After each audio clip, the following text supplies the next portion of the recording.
We talk about building a freight car fleet while still being able to pay the bills in today's video.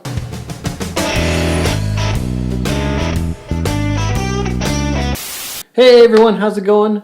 I'm Matt. Welcome back to Rail Rambling. It's been a while. It's been a few months. I took a bit of a break from auto railroading and stepped away to just sort of refresh myself a little bit and also to get the house ready for a new baby that's coming. I've got a baby coming in about a month, so I'm really excited and scared and nervous about that whole situation.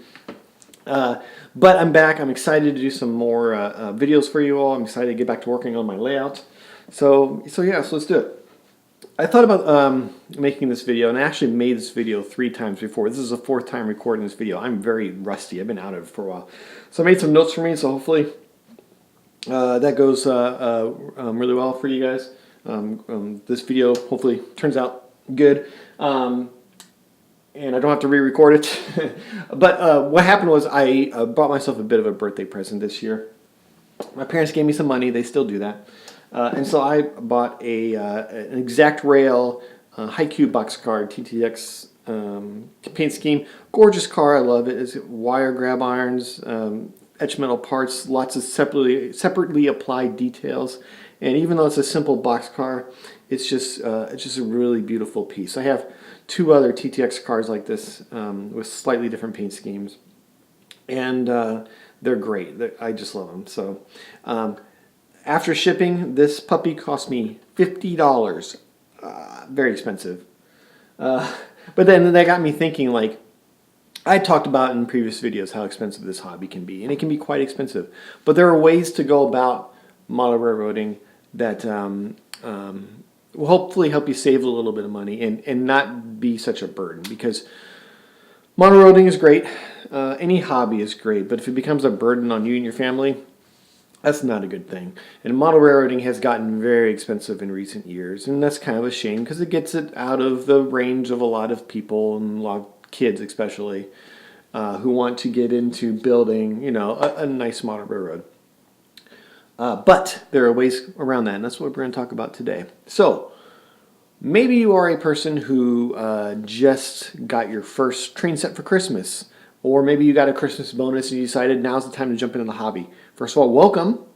Great to have you here. It's the greatest hobby in the world. And hopefully this video helps you out, because you might have gone online at this point and taken a look at, like, well, what happens, if I want to buy some more locomotives, buy some more freight cars, what's that going to end up costing me? And you may have had yourself a little bit of a mini heart attack seeing some of the prices out there. They can be very expensive. In years past, I would say like early 2000s and earlier, you saw a lot of very large model railroads, and a lot of model railroads with a lot of equipment on there, a lot of freight cars.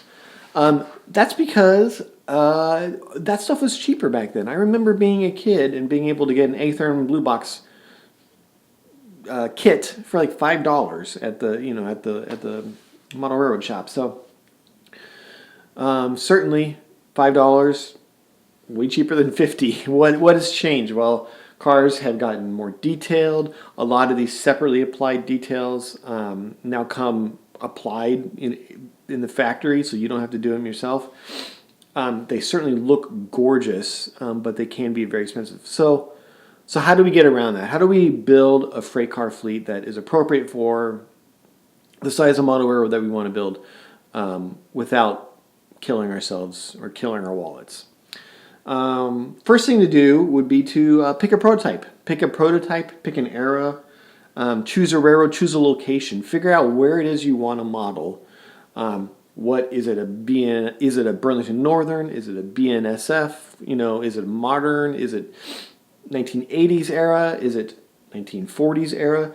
Figure out what it is you want to do and stick to that, and try to only buy equipment that works for your era. It can be a little tricky to figure out, what an appropriate era for, say, a boxcar is, that kind of thing. I model the modern era, and I will admit that a number of the freight cars that I have on my railroad is a little too old for the modern era. A lot of these cars have been kind of replaced by newer equipment. But trying your best to stick to an era, stick to a prototype, stick to a location as well. The area that I'm modeling has lots of lumber, so I knew I needed center beam cars. I knew I needed two bay covered hoppers for the cement plant that I was going to be modeling. I knew I needed various box cars and very specific types of box cars for the paper mill that I've got.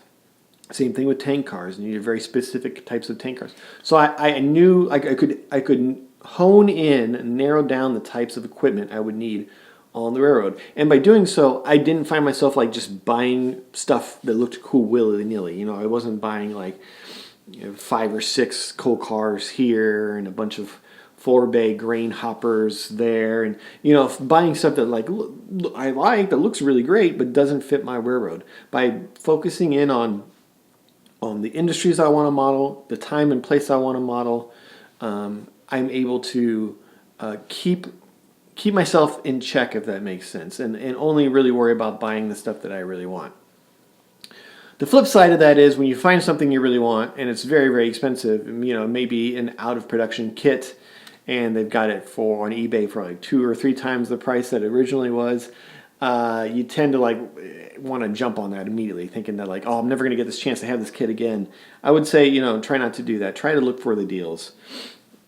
And a great way to find deals is to visit swap meets. Your local swap meet will have a lot of deals on cars. You may not find anything. I've gone to many swap meets where I just didn't find anything that I could buy because it doesn't fit my needs.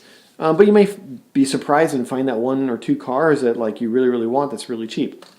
Another thing that swap meets do is you're able to take a look at the selection up close and personal. So for example, this is a car that I bought. Now this is a car that's not going on my layout. I actually bought this so I could practice weathering techniques before I started slapping paint on my $50 car over there. I can slap it on this car. This was a $3 car I picked up at a swap meet. It's maybe 50 years old by now, possibly a little bit older. It's an old car. But it was $3, which is very, very cheap. Now it's got plastic wheels and these old horn hook couplers, and the brake wheel's a little bent, and it's all molded plastic as well, so you don't have separately applied details. But if this is the area you're modeling, you can replace these wheel sets for not too expensive at all. Upgrade to modern knuckle coupler style couplers, and they'll work with the rest of your equipment. And a nice weathering job on this thing, and it's look just as good as anything else on your layout. If you take a look at a lot of the really great model railroaders out there, you're going to find that they have some of this kind of equipment, this kind of older, cheaper equipment mixed in with their nice, highly detailed stuff. And if you want, later on, you kind of get your skills up a little bit better, you can go back and you can replace all these molded in grab irons with wire grab irons. You can add the additional details. You can do etched metal roof walks if you want. And without a whole lot of investment, you can get started in the hobby with something cheap like this, and then this will grow with you. This is an old car, but it still works on my layout because it's still HO scale. Everything is still within gauge, and something like this will work really well. So that's one way to do it. Swap meets are great for finding this kind of thing. I would be very hesitant about buying something like this on eBay because I bought a lot of cars on eBay, and a lot of what I've gotten, I don't know what it is about eBay and model railroading, but these guys think they can really take advantage of you. I bought stuff that is new in box, never used, and then I get it and it's missing parts and it's busted up and it's broken. I've had stuff that looks new, it's newer, more modern equipment, but it is missing, it's broken or missing parts as well. And I don't know what it is. They try to pull a fast one on you, and and they get me occasionally. So eBay, be a little wary of eBay. I would much rather buy a car from an online retailer, like say a Model Train stuff, or a brick and mortar that does online sales, than just somebody off of eBay. You may spend a little bit more, but you might also find some really good sales out there. And you're going to get, I think, a better quality product, something that if there is something wrong, you got somebody that you can call on the phone and say, hey, you know, my car is missing parts or it's busted. Can we, you know, get this switched out? And they're more than likely going to be able to help you out on that with no problems whatsoever. Okay, let's see. What else is there? The last thing I wanted to say would be to not just look at the top line equipment from a manufacturer, but take a look at the step down as well. So Athearn does some really good, nicely detailed cars. But if you take a look at a step down in their ready-to-roll line, you're going to find some really good stuff. I have right here a bulkhead flat car. This is from their ready-to-roll line. It's not the most detailed in the world. The grav irons are molded in. This is one of their older moldings, and all they've really done is added metal wheel sets and the more modern couplers on here. So they've done that work for you. But it looks really nice, and this will weather up very, very well as well. I actually purchased a number of these. These are going to be my utility pole car fleet, and you know, you can take some Detail West parts and add them to cars like this, and with some nice details and graffiti and patchwork and you know, rust and all the stuff that goes along with that. This car's going to look just as good as a car that's twice the price. I ended up buying this for I think $20, which is, you know, about 8 years ago you could buy very, very nicely detailed cars for about $20. Unfortunately, that ship has sailed. But for $20 these days, you can still buy some very nice cars that, with a little bit of work on your end, can look just as good as any of the more expensive cars out there. And that's really what I want to leave you with is, like, it may take a little more work for you to get these cars up to, you know, these higher levels, but if you're building out a large fleet, I need about 100 cars on my model railroad in order for me to do what I want to do, which is to do about 3 operating sessions where you're not seeing the same car twice. You know, so I'm working with about 30 cars at a time on the model railroad, and then they shuffle on and off over a period of about 3 operating sessions. 100 cars at like $50, it's very expensive. I mean, that's not something that I would be able to pull off. But I've got some $50 cars on there. I've got some $20 cars on there. I've got you know, older cars that I bought. I got cars that I bought for like $10 at a swap meet that are really nice looking cars that are era appropriate, that I'll be able to sort of weather up and make look really awesome and just as nice as these exact rail cars that I've got here. The last thing I want to say is take your time. Don't feel like you have to buy everything right away. Model railroading, if you're doing it right, this is a lifelong hobby. And when you find a great deal, go for it. Buy those cars. For, you know, if you come into a little extra money, buy those cars. But don't feel like you have to buy everything right away. Take your time, research, figure out what it is that you like, figure out what it is that you want. If you, you know, there'll be years where I'll buy one car, maybe no cars that year. And then there are years where I'll buy like, you know, 5 or 6 or 10 cars.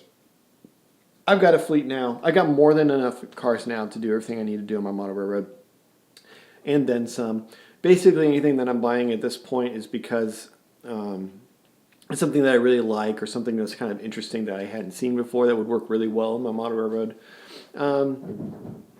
You know, I don't feel that pressure.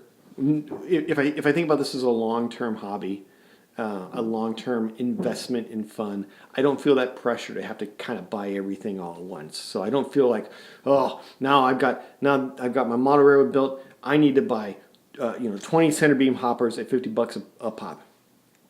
Nope. I couldn't do that if I wanted, and if I did, I would be regretting it. So take your time. Take your time with the hobby.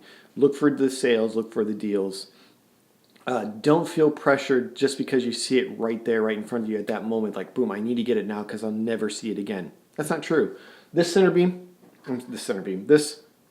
high cube. One of the very first cars I ever bought was the first version of this from Exact Rail 8 years ago. They've released it, I think, 3 or 4 times since. They've re-released it. So if you see a car and you're like, oh, I got to get it now, I'm never going to see this again. That's not true. They'll do re-releases of the more popular stuff. Now, if it's something very, very specific, you probably want to pick it up at the time, sure. But yeah, so don't feel like, don't have that, what they call FOMO, fear of missing out. Try to avoid that, especially with this hobby. This is a long-term hobby. It's something that'll be with you for years, and you want to have, you want to pace yourself, spread it out, give yourself a little bit of enjoyment. I am starting to ramble, so we're going to go ahead and cut this here. Thanks for stopping by and checking out this video. I'm going to have more videos coming out here soon as well. I got some stuff already sort of recorded and in the can, and just have to edit it down and get it out there. 2020 is going to be a great year for model railroading for me. It's going to be a busy year as well. We're going to have a brand new baby in the house, so we'll see how often I get these videos out, but hopefully I'll do them at least on a regular basis for you. So anyways, check out my Instagram.